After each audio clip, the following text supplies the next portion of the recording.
اسی طرح پہلے امتوں پر بھی روزے فرض کیے گئے تھے، اور ان پچھلی امتوں میں سے ہمارے پاس جن کی خبریں زیادہ ہیں وہ ہیں اہل کتاب یہود و نصارہ۔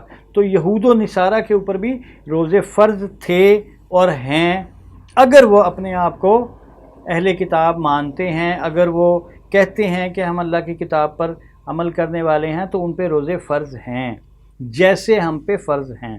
تم پر روزے فرض کیے گئے ہیں جیسے تم سے پہلے لوگوں پر فرض کیے گئے تھے، تاکہ تم پرہیزگار بن جاؤ۔ تو یہ روزے پرہیزگار بننے میں مدد کرتے ہیں۔ گنتی کے چند دن ہیں، پس تم میں سے جو کوئی بیمار ہو یا سفر پر ہو تو گنتی پوری کرے بعد کے دنوں میں۔ 30 روزے یا ایک مہینے کے روزے، رمضان کے روزے، اب وہ 28 دن کا ہے، وہ 29 دن کا ہے، وہ 30 دن کا ہے، ویسے 28 دن کا نہیں ہوتا، 29 اور 30 دن کے جو ہے وہ روزے ہیں، تو وہ مسلمانوں پہ فرض کیے گئے ہیں، اور گنتی کے یہ فکس اماؤنٹ ہے، پورے ایک مہینے کی فکس اماؤنٹ ہے جو ہم پہ فرض کیے گئے ہیں۔ اگر ہم روزے چھوڑ دیں کسی وجہ سے، اگر ہم سفر میں ہیں یا بیمار ہیں، اس کا ایک یہ بھی مطلب بنتا ہے کہ آپ کو رعایت دی گئی ہے کہ آپ بیمار ہیں یا سفر میں ہیں تو آپ روزہ چھوڑ دیں اس وقت، اور وہ جتنے چھوڑے ہیں وہ روزے بعد میں رکھ لیں۔ تو اللہ نے اگر رعایت دی ہوئی ہو تو اس رعایت سے فائدہ اٹھانا لازمی ہے، ورنہ وہ کفران نعمت میں چلا جاتا ہے وہ معاملہ، تو الٹا ثواب ہونے کی بجائے وہ ناپسندیدہ عمل ہے۔ تو اللہ نے اگر کہا ہے کہ تم بیمار ہو اور کھڑے ہو کے نماز نہیں پڑھ سکتے تو بیٹھ کے پڑھ لو۔ اگر ہم اپنے آپ کو تکلیف دے کے اگر ہم کھڑے ہو کے ہی نماز پڑھیں گے تو وہ احسن عمل نہیں کاؤنٹ ہوگا۔ سو اللہ کہہ رہا ہے کہ تم سفر پر ہو یا بیمار ہو تو گنتی کے دن بعد میں پورے کر لو، جتنے تم نے 5 روزے 10 روزے چھوڑ دیے ہیں وہ بعد میں رکھ لو۔ اور ان پر ہے جو طاقت رکھتے ہیں ایک نادار کو کھانا کھلانے کی، یا وہ ایک جو جن کے پاس مال ہے، استطاعت ہے، جن کے پاس سکت ہے پیسوں کے لحاظ سے، وہ ایک نادار کو کھانا کھلا دیں ایک روزے کے بدلے، فدیہ۔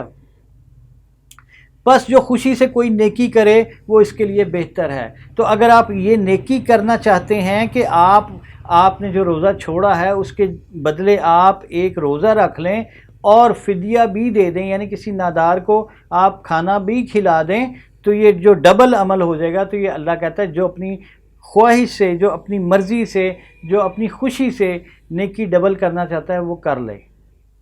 دیکھیں جو بدعات ہوتی ہیں وہ ہیں جن کا اللہ نے کوئی ذکر نہیں کیا، کوئی اشارہ نہیں دیا۔ اگر اللہ نے آپ کو یہ کہا ہوتا کہ آپ روزہ رکھ لیں یا آپ جو ہے فدیہ دے دیں تو آپ کو ان میں سے ایک ہی کرنا ہے، پھر ان دونوں کو اکٹھا کرنا مناسب نہیں تھا۔ لیکن اگر اللہ نے یہ آپ کو یہ بھی رعایت دے دی اور اس کا اشارہ دے دیا، اس کا کہہ دیا کہ اگر کوئی خوشی سے کرنا چاہے تو دونوں کام کر لے، تو پھر یہ جائز ہے، ورنہ یہ دین میں اضافے کے طور پہ لیا جائے گا۔ پس جو خوشی سے کوئی نیکی کرے وہ اس کے لیے بہتر ہے، اور اگر تم روزہ رکھو تو تمہارے لیے بہتر ہے اگر تم جانتے ہو۔ تو اللہ کہہ رہا ہے کہ اگر تم چوز کرتے ہو فدیے میں سے، یا خود روزہ رکھنا روزے کے بدلے جو چھوڑا تھا، یا فدیہ دینا، اگر تم چوز کر لو تو فدیہ بھی ٹھیک ہے، لیکن اللہ ریکمینڈ کر رہا ہے کہ روزہ رکھنا بہتر ہے تمہارے لیے اگر تم جانتے ہو، اگر تمہیں عقل ہو، اگر تمہیں اس کی تمہیں حکمت پتہ ہو تو روزہ رکھنا بہتر ہے۔ اور اگر ہم اس پہ تحقیق نہیں کر سکے تو پھر ہمیں اسی منوان اسی آرڈر کو مان لینا چاہیے کہ پہلی کوشش یہی کرنی چاہیے کہ روزے کے بدلے روزہ ہی رکھ لیں، ادروائز ہم فدیہ دے دیں۔ رمضان کا مہینہ ہے جس میں قرآن نازل کیا گیا، کلیئر سٹیٹمنٹ۔ یہ بہت ساری سٹیٹمنٹ خرابیوں کو دور کرتی ہے جو آپ کے معاشرتی اسلام، آپ کے ارد گرد جو اسلام پھیلا ہوا ہے اس میں بہت ساری پرابلم میں سے ایک پرابلم یہ بھی ہے کہ لوگوں نے اس کے بارے میں عجیب و غریب عقائد بنائے ہوئے ہیں کہ وہ کسی اور مہینے میں کسی اور دنوں میں قرآن نازل ہوا، جبکہ قرآن یہاں پہ اللہ ہمیں کلیئر بتا رہا ہے کہ رمضان کا مہینہ ہے جس میں قرآن نازل کیا گیا۔ قرآن لوگوں کے لیے ہدایت ہے، اور ہدایت کی روشن دلیلیں اور فرقان ہے۔ قرآن لوگوں کے لیے ہدایت ہے، یہاں سے آپ کو ہدایت نامے کے طور پہ ہدایات نکالنی ہے۔ کس بارے میں؟ جنت کے بارے میں تو نہیں، دوزخ کے بارے میں تو نہیں، ہمیں اس دنیا کے بارے میں، اس دنیا کے معاملات کے بارے میں، ہمارے روز مرہ معاملات کے بارے میں، انفرادی معاملات میں، اجتماعی معاملات میں اور حکومتی اور ریاستی معاملات میں ہمیں ہدایات نکالنی ہیں۔ تو اللہ نے ہمیں ہدایات دے دی ہیں، لیکن ہم ان کو ڈی کوڈ نہیں کر پا رہے، اور خیر ڈی کوڈ تو ایک طرف رہی، ہم سادے احکامات کو بھی نہیں سمجھ رہے یا ہم سمجھنا چاہتے نہیں۔ تو اللہ کہہ رہا ہے کہ قرآن لوگوں کے لیے ہدایت ہے اور ہدایت کی روشن دلیلیں ہیں۔ اللہ ایسی صاف صاف ہدایت دیتا ہے، ایسی روشن دلیلیں دیتا ہے، اگر تم ایمان والے ہو، اگر تم پرہیزگار ہو، اگر تمہاری نیت اچھی ہے تو تم انکار نہیں کر سکتے۔ انکار صرف وہ کریں گے جن کے دل میں بیماری ہے، جو فتنہ فساد چاہتے ہیں، جو چاہتے ہی نہیں ہیں کہ قرآن پہ عمل کیا جائے، قرآن کو سمجھا جائے اور اس کو اپنے روز مرہ کے معاملات میں لے کے آیا جائے، وہ چاہتا ہی نہیں ہے۔ ورنہ قرآن روشن دلیلیں دیتا ہے، اور قرآن فرقان ہے۔ فرقان کہتے ہیں حق اور باطل، غلط اور صحیح کے درمیان فیصلہ کر دینے والا۔ تو اگر آپ کے پاس کوئی معاملہ آیا ہے یا آپ کا اپنا معاملہ ہے تو آپ قرآن سے اس کا فیصلہ نکال سکتے ہیں، کیونکہ قرآن فرقان ہے۔ آپ کو قرآن ہر چیز کے بارے میں ڈسیژن دے گا کہ کیا غلط ہے، کیا صحیح ہے، کون غلط ہے، کون صحیح ہے۔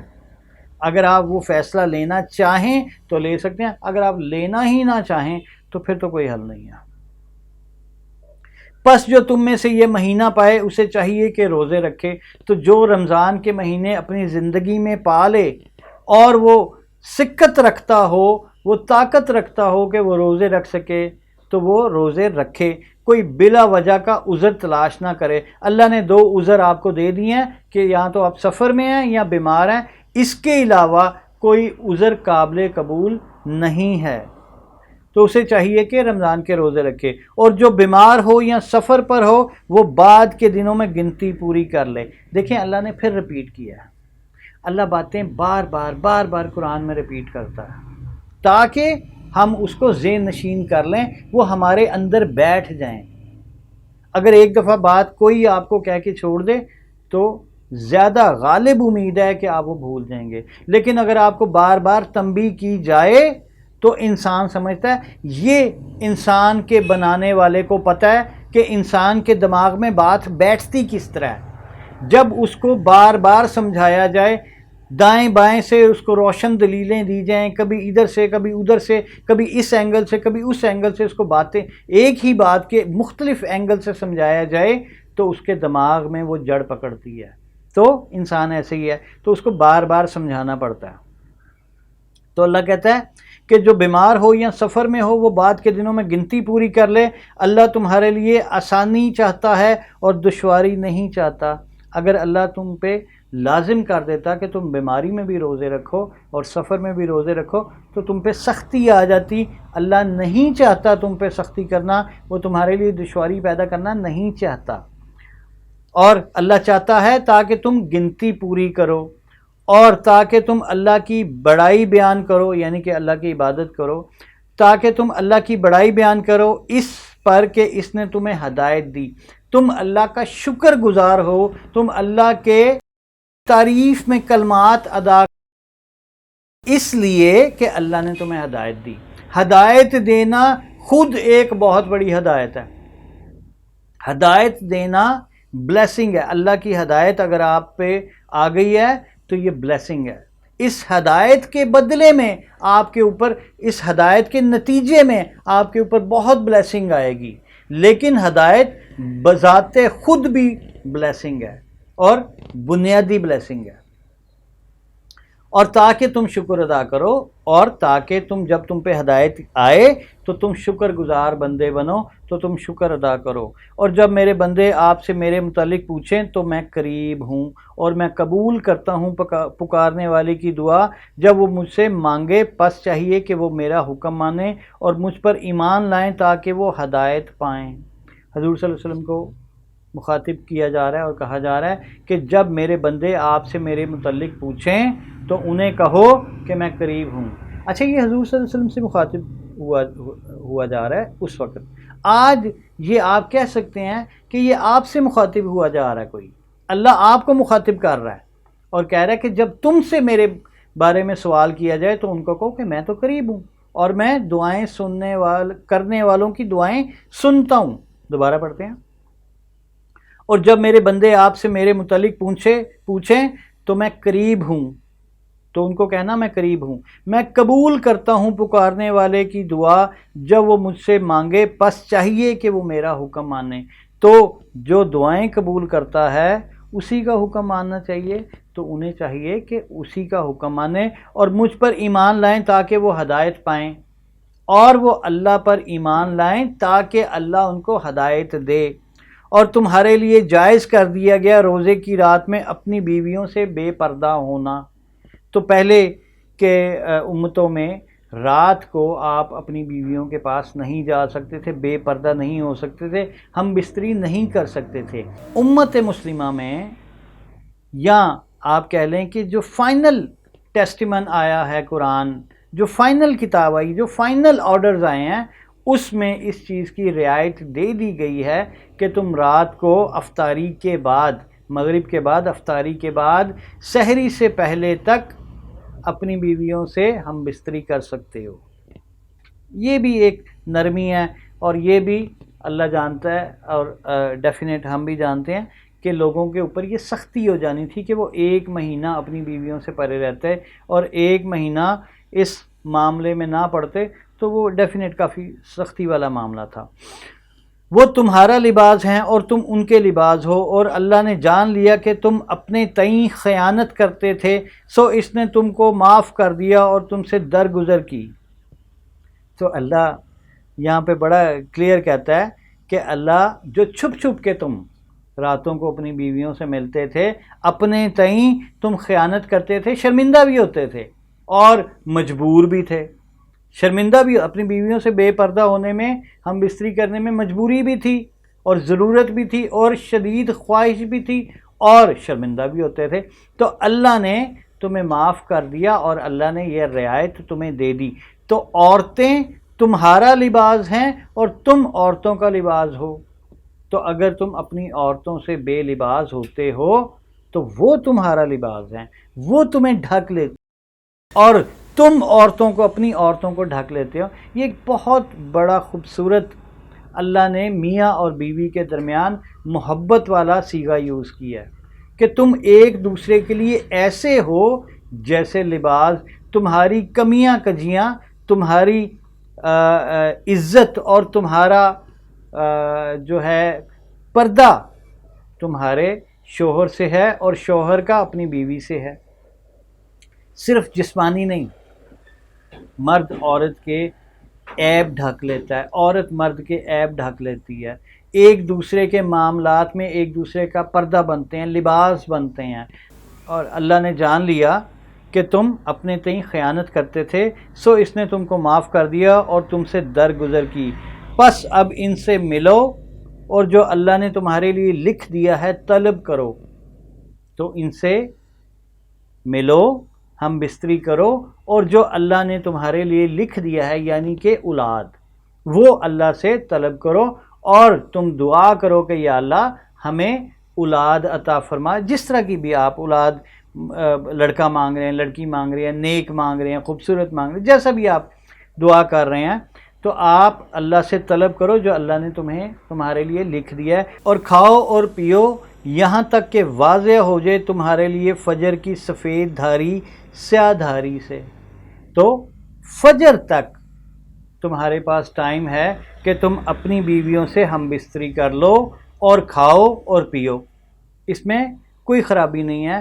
اور فجر کی جو علامت ہے وہ اللہ نے بتا دی، جب سفید دھاری سیاہ دھاری سے الگ ہو جائے، یہ ایسا نہیں ہے کہ آپ نے اس کو دھاگا پکڑ لیا ہے اور ایک دھاگا دیکھا کالا اور سفید اور آپ نے اس کو اس طرح کیا. اس کے لیے تعویل کی ضرورت ہے، اور تعویل بڑی سادی سی ہے. قرآن کی بہت ساری چیزوں کے لیے آپ کو تعویل کی ضرورت ہوتی ہے.